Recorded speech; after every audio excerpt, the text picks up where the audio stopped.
s'occupe de déterminants de santé, donc de prévention au sens très large, hein, mais on se recentrera un petit peu quand même sur les maladies, vu le public aujourd'hui et la commande. Je vais définir la politique régionale. Donc on est soumis à des directives nationales, hein, ministérielles, etc. Cependant, nous assurons une sorte de régionalisation de cette politique. Nous adaptons aux besoins locaux parce que déjà les grands documents stratégiques élaborés par l'agence ont été élaborés sur un mode participatif et donc avec des acteurs locaux et parfois donc bien sûr des associations soit de patients, soit des associations qui œuvrent sur le terrain de la prévention. Et ces diagnostics ont parfois été enrichis d'autres diagnostics locaux faits sur d'autres modes, sans entrer dans les détails pour dire qu'on a vraiment les deux pieds implantés dans la région. Nous avons une petite marge de pratiques innovantes et d'expérimentation à travers des appels à projets, des enveloppes budgétaires qui tantôt se libèrent, tantôt sont déjà prévues.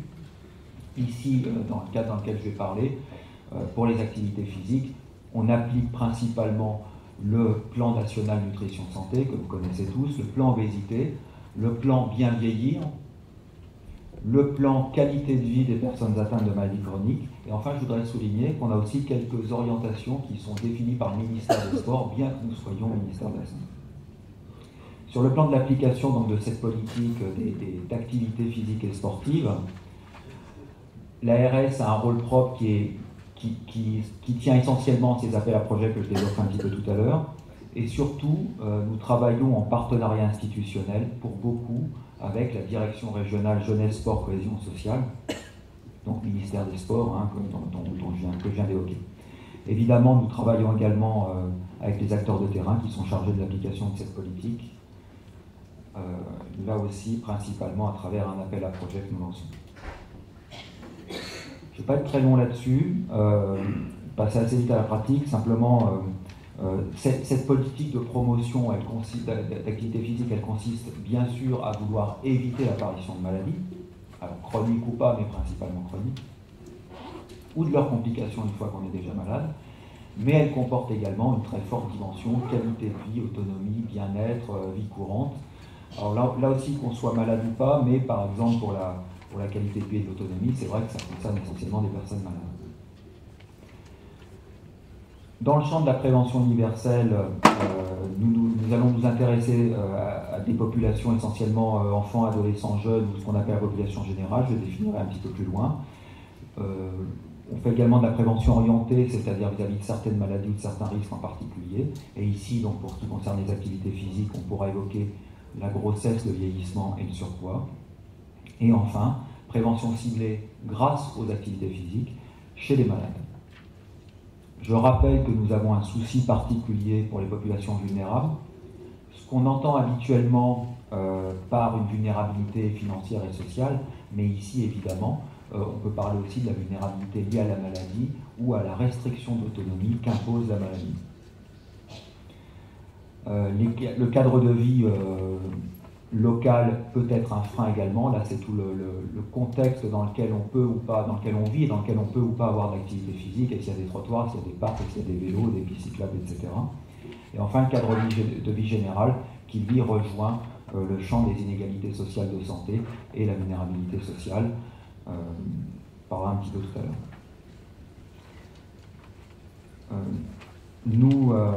Nous finançons principalement deux types d'actions. Soit des actions qui visent à la sensibilisation et à la promotion de l'activité physique, soit des actions qui sont directement des séances d'activité physique. Et enfin, l'ARS, et c'est un des buts de ma participation d'aujourd'hui, assure aussi toute une animation et essaie de lancer ce thème des activités physiques. On va entrer un peu plus dans la pratique, je dirais. De quoi ça résulte, ce concept du sport santé?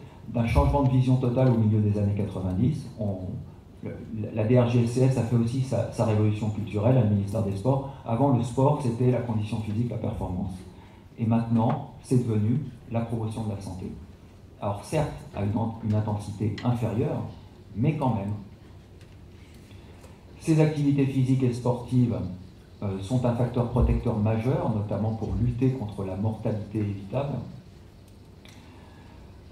Il n'est jamais trop tard pour s'y mettre, même après 50 ans, même lorsqu'on est malade, il y a toujours un bénéfice. On ne bouge pas assez, alors bien sûr, c'est pas moi, hein, c'est l'autre, hein, mais c'est quand même en France 3 adultes sur 4, en Europe 2 sur 3, donc les Français sont mauvais élèves en Europe. Ce nouveau concept d'activité physique a intégré tout ce qu'on fait au quotidien, le ménage, les courses, emmener les enfants à l'école, etc. C'est-à-dire que maintenant, on va raisonner non pas seulement en activité physique dans un créneau particulier, mais sur un cumul de toutes les activités qu'on fait dans la journée, soit à titre professionnel, soit à titre domestique, soit pour aller au travail.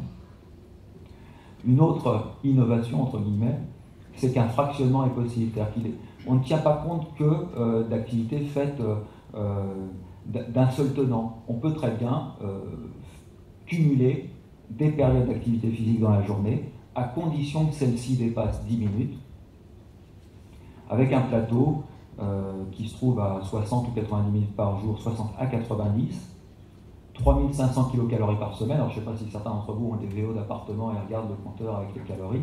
Ça fait pour moi, ça fera à peu près 7 heures de vélo. Donc vous voyez qu'il y a quand même du boulot. Et avec une grande linéarité d'effet, c'est-à-dire que ce bénéfice augmente en fonction des calories qu'on dépense et du temps qu'on y passe, jusqu'à ce fameux plateau au-delà duquel il n'y a plus de bénéfice à augmenter son activité physique. Mais on est déjà vraiment sportif sur ce plateau. Alors pour ce qui concerne les personnes malades, ce qu'il faut retenir aussi dans les principes, c'est que l'activité physique, elle doit être évolutive. Une personne malade qui va se remettre à l'activité physique, évidemment, il va falloir, à un moment ou à un autre, augmenter l'intensité, si elle fait les choses, si elle va mieux, voire proposer une alternance d'activité. Alors parfois, ça peut être une alternance de groupe musculaire ou d'articulation, par exemple pour l'arthrose. Parfois, ça peut être carrément une alternance d'activité qui n'a pas encore été très explorée dans le champ des maladies. On va voir pourquoi après.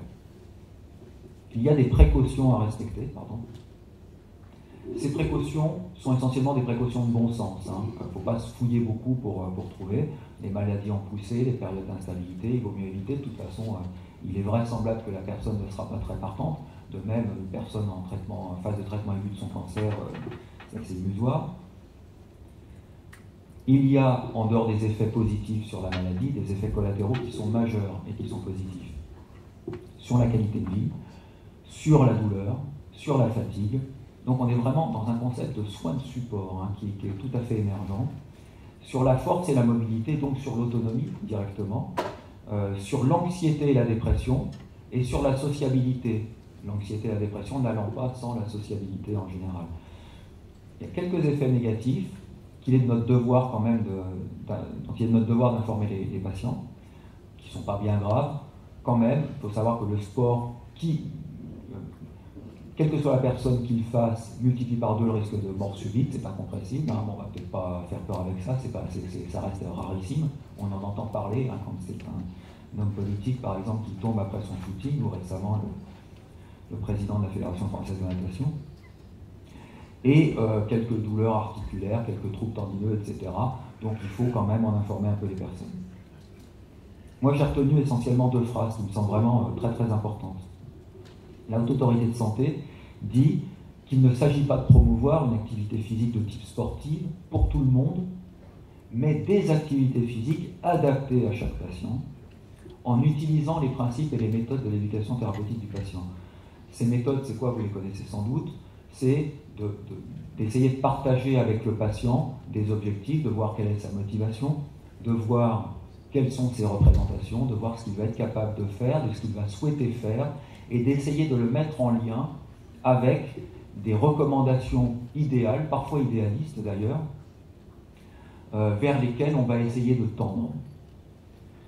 Enfin, la déclaration d'un éducateur physique et sportif qui dit « je ne reçois pas un patient », lui, il ne sait pas, on lui dit « on vous envoie un malade », mais lui, il l'accueille comme une personne, comme une toute autre personne, et il va explorer avec cette personne ce qu'elle souhaite faire et comment il va pouvoir la faire travailler. Donc la notion d'adaptation. Je passe vite sur cette diapo pour dire que pour ces activités physiques, comme dans d'autres domaines, nous avons un apport populationnel qui est parfois un petit peu ardu, parce que certaines populations ont été définies dans certains de nos schémas. Les grands domaines stratégiques du projet régional de santé qu'a élaboré l'ARS a également, donc il y a 7 domaines stratégiques qui sont en vert, et les recommandations reposant sur les études qui ont été faites sur des populations, parfois ne recouvrent pas exactement les mêmes personnes. Donc il y a actuellement un socle scientifique sur l'activité physique chez les personnes malades, mais il n'est pas forcément évident de rattacher quelque chose à la bonne personne, d'avoir la bonne étude sur la bonne maladie, au bon âge, etc. Enfin, on va pas trop compliquer les choses non plus.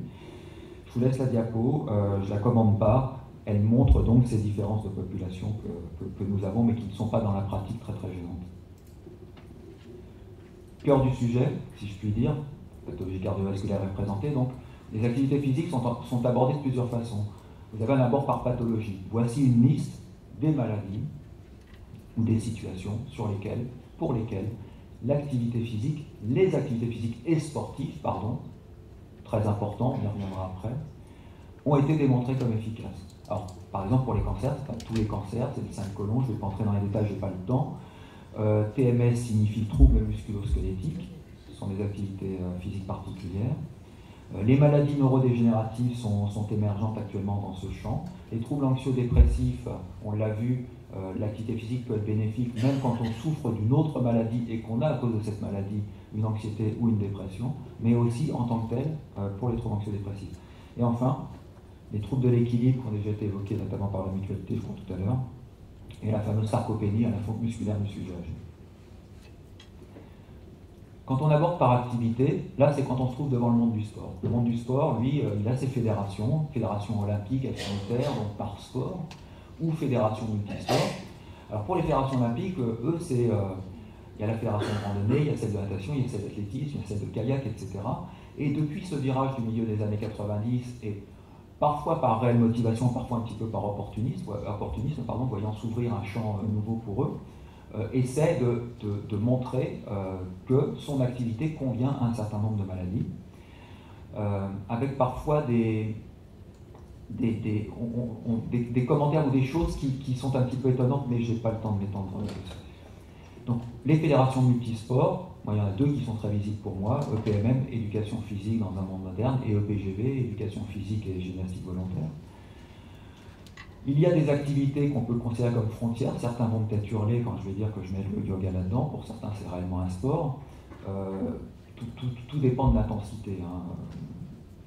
Le tai chi, le qigong, la danse aussi, avec non seulement la sociabilité, mais aussi, par exemple, à la maladie de Parkinson, il y a des choses parfois un petit peu étonnantes. Il a été montré, par exemple, le tango était particulièrement intéressant dans le Parkinson, du fait qu'il oblige à marcher en arrière, et que donc c'est un facteur de rééducation qui est excellent. Il y a des activités qui sont en charge, hein, la course à pied par exemple, en décharge partielle, le vélo par exemple, ou porter, la natation par exemple. Il y a des activités en intérieur et en extérieur. Ce n'est pas tout à fait anecdotique parce que l'extérieur peut amener certains bénéfices particuliers. Tout ça n'est pas très important parce que, en fait, comment on va choisir? C'est le patient qui va choisir, c'est la personne. Il va falloir trouver un compromis entre l'efficacité de l'activité, donc si possible choisir une activité qui a démontré son efficacité dans la pathologie en question, mais aussi bien sûr la motivation de la personne. Vous n'allez pas faire de la course à pied à quelqu'un qui n'a absolument pas envie d'en faire. Inversement, parfois aussi il y a des motivations un petit peu étonnantes, des gens qui ont fait des sports de combat dans l'enfance par exemple et qui veulent reprendre. Oui, il y a des fédérations de sports de combat qui proposent l'activité physique chez des malades, y compris des malades parfois qu'on pourrait considérer comme à risque, c'est tout à fait étonnant. On voit tomber pas mal de dogmes hein, quand on s'intéresse à ce sujet. L'accessibilité de l'activité et la proximité sont fondamentales. Si vous proposez une activité dont l'équipement se situe à 50 km ou qui n'est pas disponible, je ne vais pas dire natation à Marseille par exemple, mais ça va être difficile. Donc évidemment, il faut avoir une activité qui se fasse en proximité, avec cette dualité entre urbain et rural. Évidemment, le rural est plus facile pour faire certains sports, l'urbain pour d'autres, et les gens vont en pratique pas forcément avoir le choix. On essaie de porter un petit côté développement durable, je le cite parce qu'il faut. En fait, la proximité, c'est essentiellement source de commodité. Et enfin, bien sûr, la sociabilité qui pour certains est vraiment le point d'accroche des personnes. C'est-à-dire que Certaines personnes sont totalement réfractaires à l'idée d'une activité physique. En revanche, si on présente ça sous le trait de la sociabilité, ça passe beaucoup mieux, ça leur plaît beaucoup plus, et ils s'y mettent, et même très très sérieusement. Voir la culture, hein, il y a des randonnées en ville, par exemple, culturelles. L'important, c'est de faire bouger les personnes. Après, la modalité, peu importe. Type, intensité, fréquence, durée. Alors, le problème de l'activité physique dans les maladies, c'est que ça marche bien, mais c'est qu'il faut en faire. C'est-à-dire que c'est pas juste bouger un petit peu. Si on veut vraiment être efficace, il faut atteindre des seuils d'activité qui sont importants et qui sont sans doute pas atteignables pour tout le monde, ou en tout cas tout de suite pour tout le monde. Donc il y a un prérequis qui peut être fait lors du parcours de santé de la personne. Ça peut être à l'occasion de l'éducation thérapeutique par exemple. Faire un test de motivation, je vous passe les noms. Hein. Évaluer le niveau d'activité au quotidien des personnes, que font-ils déjà? Évaluer leurs conditions physiques, principalement c'est le test de marche de 6 minutes, on regarde combien de distance ils arrivent à faire. Évaluer leur force musculaire, leur souplesse. Le type d'activité, il y a plusieurs types. L'endurance, qui développe la capacité cardiovasculaire. Le renforcement musculaire, qui est loin d'être limité à l'augmentation de la force musculaire. Par exemple, pour les insuffisants respiratoires, le renforcement musculaire est fondamental. Et certaines autres activités qu'on pourrait qualifier d'annexes, équilibre, coordination, étirement, assouplissement. Quelle intensité? Alors d'abord, je dois dire qu'il y a un réel continuum entre activité physique et sport. On est toujours très très gêné quand on en parle. Il y a des ayatollahs pour lesquels le sport c'est ça et pas autre chose, etc. Il y a certains, c'est que dans la vie pratique, la personne, surtout avec ces concepts, comme je vous ai dit, de cumul avec l'activité quotidienne, de 10 minutes au moins, on voit bien qu'on bouge, on va bouger différemment et de toute façon tout va se cumuler. L'idéal, c'est d'atteindre une intensité, dans le champ de la maladie, hein, d'atteindre une intensité dite modérée ou intense. Alors modérée ou intense, ça veut dire modéré, je vais avoir chaud et je vais respirer un peu plus fort et mon cœur va s'accélérer. Intense, je vais carrément transpirer, mon cœur va bien accélérer et puis je vais être essoufflé, je vais devoir respirer vraiment plus vite. Tout ça résulte d'une auto-évaluation, parce que ce qui va être modéré pour une personne, évidemment, ne va pas être du tout forcément modéré pour une autre. Ce qui compte, c'est d'être autour de modéré, c'est 5, 6 et 7, 8. Il y a des échelles d'auto-évaluation comme la douleur, hein, c'est sur 10. Et c'est la personne elle-même, en fait, qui évalue sur cette échelle comment elle vit son activité. Donc il faut essayer d'atteindre au moins modéré, faible ça ne sert à rien, si possible intense, mais certainement pas violente. Hein. Violente c'est pour les sportifs, c'est pour la performance. On peut se faire aider d'un cardio-fréquence-mètre. Il y a certaines associations, fédérations sportives qui proposent systématiquement, quand ils mettent des patients au sport, de leur faire porter un cardio-fréquence-mètre.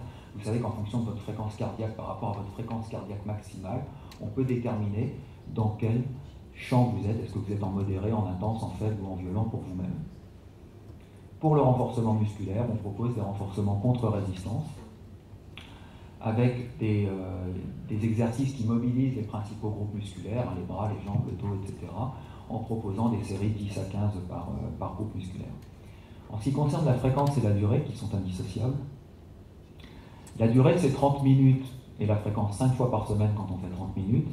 Et pour ceux qui n'ont pas le temps, on préconise de remplacer par 20 minutes intenses 2 ou 3 fois par semaine. Le renforcement musculaire, il n'y a pas grand-chose là-dessus. Bon, après, évidemment, il faut pouvoir loger ça dans son emploi du temps. On pense qu'environ au moins 2 fois par semaine, c'est bien. Et sans doute de même pour les autres exercices, coordination, étirement, assouplissement, équilibre. En ce qui concerne la visibilité que nous avons, donc nous, à RS, on ne passe pas notre temps à lire les revues scientifiques. Il y a un médecin conseiller régional à la DRGSS, qui est Jacques Pruvot, qui est sans doute beaucoup plus compétent que moi pour parler dans le détail des indications, des maladies, etc. Mais on a quand même un certain nombre de retours d'expérience, c'est la rétex, hein, j'ai dit. Nous pouvons évaluer les propres appels d'un projet que nous avons lancé, ainsi que ceux qu'a lancé la DGS, notamment en 2009. Donc c'est pour ça qu'on a cette visibilité à partir de 2009. Le ministère de la Santé s'est intéressé au sport santé à partir de cette date à peu près. Et enfin, nous recevons régulièrement les associations sport santé, les fédérations sportives, et on peut parler avec eux de ce qu'ils font chez les malades. Ils nous disent qu'ils ont des difficultés. Ils ont des difficultés à communiquer avec les professionnels de santé, PSA. Donc eux, ils sont professionnels du sport, PST. Ils ont des difficultés à recruter, c'est un peu la question que vous aviez tout à l'heure, madame. comment on recrute, comment on fait venir les patients. Il est hors de question de financer un projet sans explorer cette modalité parce qu'actuellement, il y a des programmes sport-santé, comme il y a des programmes d'éducation thérapeutique, qui n'arrivent pas à trouver leur public. Les professionnels de santé ne sont peut-être pas assez sensibilisés et puis ils n'ont peut-être pas suffisamment confiance dans le monde du sport auquel ils vont confier leurs malades. On entend encore beaucoup ce mot. Et les malades eux-mêmes, ils ne sont pas forcément motivés, ils ont des représentations qui sont parfois, par exemple, la randonnée, non, c'est beaucoup trop sportif pour moi, ce qu'on entend. Ce qui peut étonner parce que soi-même, on ne pense pas forcément ça lui-même. Il y a la question du choix de l'activité des équipements disponibles, j'en ai parlé tout à l'heure, je passe. Il y a la question des déplacements, de l'éloignement. Là, il y a la question de manquer de support, de ne pas être suffisamment porté par les institutions, par les collectivités territoriales. Pour les malades, il y a la question du coût. Ils ne peuvent pas forcément assumer. Ce n'est pas forcément donné de suivre un programme d'activité physique. Et enfin, il y a la question du devenir à moyen et long terme parce que commencer une activité physique, c'est bien, mais si c'est un coup d'épée dans l'eau, c'est pas bien. Ça veut dire que c'est un peu comme la pile Vondaire, pour ceux qui ont connu la pub, l'activité physique, ça marche que tant qu'on s'en sert. Après, ça s'arrête. Donc il faut absolument, si on commence, continuer. On veut dire, c'est un peu comme le parapente, on prend des risques au début. Alors, si on commence, autant continuer après, parce que si on ne veut pas continuer après, ça ne sert à rien de commencer. Des pistes de solutions et des points importants. Il faut, ça nous appartient, je crois, à tous, sensibiliser les professionnels de santé, faire que les deux mondes, sport et santé, se rencontrent. Il faut faire évoluer les représentations des malades, bien penser à adapter l'activité à la personne, et surtout choisir un moment de sensibilité au message. Les personnes malades ne seront pas forcément réceptives à un message de type faites du sport dans certaines circonstances ou à un certain moment de leur parcours ou parce qu'ils ont d'autres soucis. Et ça, c'est le rôle à la fois des professionnels de santé et éventuellement des associations d'essayer d'y revenir quand le moment est propice. Il y a un lien avec le renforcement, empowerment et l'estime de soi. Parfois, là, si les personnes sont au fond du trou, évidemment, ils ne vont pas se mettre à faire de l'activité physique. Comme j'ai dit, il faut mettre en avant le lien social. J'insiste beaucoup sur les programmes que nous soutenons, qui sont des programmes dits passerelles, qui sont des programmes, le vocable est important, le monde du sport parle de réentraînement à l'effort. Ce n'est pas encore du sport, ce n'est pas suffisant, c'est se remettre à faire quelque chose. Ce sont des programmes qui durent entre 3 et 6 mois, avec 1 à 3 séances par semaine, d'1 heure en général, et qui peut associer les différentes modalités dont je vous ai parlé, c'est-à-dire endurance, du cardiovasculaire, et du renforcement musculaire essentiellement. Donc l'offre multisport semble être importante pour que la personne choisisse son sport, c'est évident. Le fait de proposer une séance découverte semble très important aussi. Et la proximité, j'en ai déjà parlé. Un point notable est la capacité de la fédération sportive à absorber cette activité, c'est-à-dire comment d'abord sont-ils motivés, ont-ils formé leurs éducateurs physiques à recevoir cette population particulière, quelle va être la qualité du suivi et même un certain formalisme de suivi. Certains proposent un véritable cahier de suivi, un cahier d'activité physique. L'importance de la figure du coach et du groupe social, alors ça on a tous vécu pour ceux qui ont été en club de sport, c'est évident que c'est le fait d'avoir une personnalité un peu charismatique, qui motive, etc., et que le groupe derrière soit soudé, c'est très très important pour faire de l'activité physique. Et enfin, la place des patients experts en binôme sans doute avec l'éducateur physique. Je pense qu'on pourrait s'appuyer sur ces patients experts pour motiver et entraîner les personnes vers l'éducation physique. L'avant-dernière diapo, les actions qui sont connues de nous, voilà, je les ai mises, bon, je ne vais pas m'étendre beaucoup dessus. Il y en a pour des patients atteints de diabète, il y en a pour les enfants surpoids, il y en a dans le champ du VIH hépatite qui ne sont pas vraiment des programmes passerelles, ni des vrais programmes d'activité physique au sens vers le sport, mais je passe. GymAprès, qui est dans le champ du cancer, que nous ne soutenons pas pour l'instant, mais j'espère bien qu'on pourra les soutenir un jour. Pour différentes raisons, je ne m'étends pas. Et un programme qui est un véritable programme territorial autour du service d'endocrinologie de l'hôpital de Toulon, qui s'adresse lui aussi à des personnes atteintes de diabète ou en situation d'obésité. Dernière diapo, quelles sont les perspectives? Donc nous, on a encore du travail dans ce champ, on commence à se l'approprier à peu près correctement, je pense, maintenant. Il faut évidemment qu'on réfléchisse à la formation des professionnels de santé à l'activité physique. Vous avez vu que ce n'est pas si simple de savoir, parce qu'on dit, bon, le médecin traitant, il n'a qu'à prescrire, etc. Ou certains opérateurs du sport donnent des certificats à remplir au médecin, mais le médecin devant, il se retrouve très perplexe. Hein, on lui demande de s'engager sur des choses qu'il ne connaît pas, il n'a pas été formé pour ça, il ne sait pas de quoi on parle, il n'a même pas la plupart du temps exploré les motivations de la personne, etc. Donc c'est pour ça que personnellement je pensais que par exemple le moment de l'éducation thérapeutique du patient, qui est un moment où on est particulièrement à l'écoute de lui et où on peut lui faire une séance d'approche de l'activité physique, pouvait être particulièrement propice à l'élaboration d'un projet sportif avec lui. La définition du parcours médico-sportif qui nous appartient aussi, hein, c'est dans le parcours de santé. Pourquoi? Parce que tout le monde ne peut pas aller sur ces programmes passerelles. Un coronarien qui vient de faire un infarctus du myocarde, il va d'abord falloir donner un cadre sécuritaire, faire un lien avec la réadaptation et la réhabilitation, idem pour les gens qui souffrent de bronchopathie chronique obstructive d'insuffisance respiratoire. Donc il y a tout un lien avec les médecins rééducateurs, avec les kinés, avec les différentes structures dans lesquelles ces patients passent. Nous, donc, on se concentre pour beaucoup actuellement sur ces fameux programmes passerelles, j'en ai déjà parlé, je n'y étends pas, redonner envie et confiance à la personne, hein, c'est beaucoup ça, et faire un réentraînement à l'exercice, mais pas au sport. Et ensuite, il y a la question, ensuite ou d'emblée, hein, d'emblée, par exemple, une personne atteinte de cancer du sein qui fait déjà de la course à pied, elle va peut-être pas avoir besoin d'un programme passerelle. En revanche, une personne vulnérable, et là aussi c'était une de vos interrogations tout à l'heure, comment aussi, ben nous on demande à ce que nos opérateurs, ceux qu'on finance, ciblent les personnes en état de vulnérabilité, qui recouvrent différents états que j'ai cités au début de mon exposé. Que ces personnes vulnérables, il va falloir ensuite les amener vers ce que j'appelle le droit commun, c'est-à-dire le club de sport, avec un certain nombre de difficultés, ce qui renvoie à ce que je disais sur la figure du coach. Hein. Quand un groupe de malades s'est soudé autour d'une personne, leur dire au bout de 3 mois, maintenant c'est terminé, vous allez près de chez vous faire le saut dans l'inconnu, ça peut être un facteur d'arrêt de l'activité, et ça il faut qu'on réfléchisse beaucoup à ça. Enfin bon, c'est assez réfléchi déjà. Alors il y a 3 domaines d'application particuliers, que j'aurais bien vu moi des associations de patients. Donc au moment de l'intégration de ces activités physiques dans l'éducation thérapeutique, on en a déjà parlé à la Baume-les-Aix lors de la réunion organisée par ma collègue Martine Ciortino, qui est ici présente, pour les coordonnateurs de programmes d'éducation thérapeutique, et M. Thiel était présent et a fait un exposé. Il y a la question de la diffusion de culture du sport santé, ça on en est tous responsables, donc moi c'est mon boulot et je le fais aujourd'hui quelque part. Ça peut être le vôtre aussi, bien qu'on puisse pas parler de boulot évidemment, vu que vous êtes bénévole. Ça peut être aussi celui des éducateurs physiques, disons, ça peut être le rôle de tout soignant.